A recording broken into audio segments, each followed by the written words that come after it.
ఒక్కరిని చూపించండి. ఐదుగురికి నువ్వు ఒకలాగా అర్థం అయ్యావుగా, మరి ఎవరేం చెప్తారు? వాళ్ళ బ్రెయిన్ లోకి వెళ్ళి మేము చెప్పలేం కదా. బట్టలు అండ్ లాస్ట్ వరకు మీ ట్రై, ఎప్పుడైతే నీకు కంపేరింగ్ గా వచ్చిందో అప్పుడు పోయింది.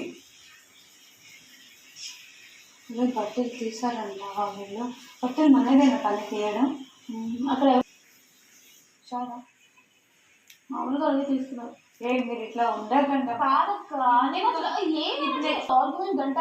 అసలు నేను ఇన్ని రోజులు మంచి చెప్తున్నా అన్ని పర్సనల్ అజెండాస్ అన్ని తీస్తుంది. ఎప్పుడు చూడు పర్సనల్ అజెండాస్ తీస్తుంది. మీరు కలిపి నామినేట్ చేయమని నేను వార్మప్ చేసినా సరే ఆమె చేయలేదు అని చెప్పి కాంగ్రెస్ అందరినీ నామినేట్ చేయాలి, నేను ఉండాలి అనే పాయింట్ లో అక్కడ అది ఆమె పర్సనల్ పాయింట్, అది మా పాయింట్ కాదు.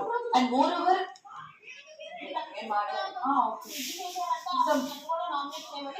మళ్ళీ తింటారా?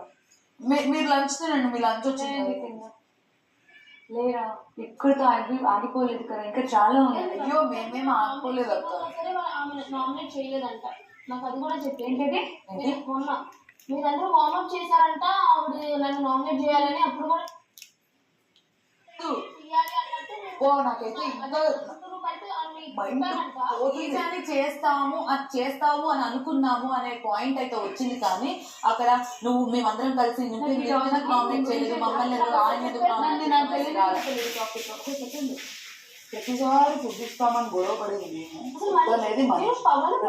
ఒక్క నిమిషం మనీతో మంచిగా. నేను మనీష్ చేస్తే కళ్యాణ్ గురించి ఫైట్ చేస్తాను.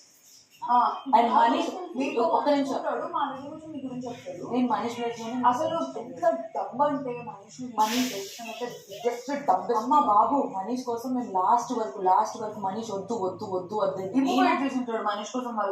నేను తనుజ సుమనన్న కూడా వద్దని మేము ముగ్గురు మళ్ళీ కావాలి. సుమనన్న వేరే వాళ్ళతో కంపారిజన్ లోకి మళ్ళీ వెళ్ళినప్పుడు అప్పుడు కొంచెం మారి మనీష్ ఉన్నాడు కదా మ్యానిపులేట్ చేయడానికి, ఇన్ఫ్లుయెన్స్ చేయడానికి. అదేం లేదు. నేను చెప్పిన పాయింట్ కి ఇమాన్యుల్ ఓకే అన్నాడు, అందరూ ఓకే అన్నారు. కాకపోతే ఏంటంటే మళ్ళీ ఇద్దరు మెంబర్స్ ఓకే లేదు. నేనైతే దమాన్కి సపోర్ట్ చేస్తాను.